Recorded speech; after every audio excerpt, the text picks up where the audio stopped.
Uderolal police में सुठी साख रखंदड़ ऐं हिन वक़्तु थाणे ते वॾे मुंशी जी पोस्ट ते रहंदड़ मोहम्मद उस्मान सहतो मौजूदा investigation officer sub division Khebrani SIP पंहिंजे नौकरीअ जा 40 साल पूरा करे रिटायर थियण ते SHO उॾेरोलाल विलेज ग़ुलाम हैदर लाखो ऐं DSP खेबराणी जावेद अख्तर टालपुर पारां PS उॾेरोलाल विलेज में अलविदाई पार्टी मुनक़द कई वई।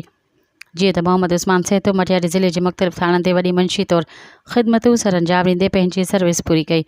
सिंध पुलिस या कंहिं बि फोर्स जी नौकरीअ में रिटायरमेंट हिकु वॾो अहसासु सम्झियो वेंदो आहे।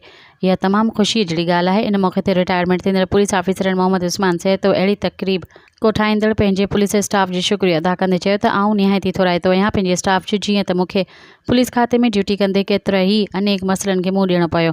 अल्लाह जो करम आहे जो कंहिं बि ॾोहारी या बदकिरदार माण्हू अॻियां झुकियासीं न। ऐं जॾहिं त इस तक़रीब में महिमान ख़ुसूसी SSP मटियारी फैसल बशीर मेमण, DSP मटियारी तारिक ख़ानज़ादा समेत मटियारी ज़िले जे समूरनि SHOs जिन में SHO मटियारी शाह ज़मान चांडियो, SHO खेबराणी सैयद खलील शाह, SHO हाल समेत केतिरा ई थाणनि जे SHOs शिरकत कई।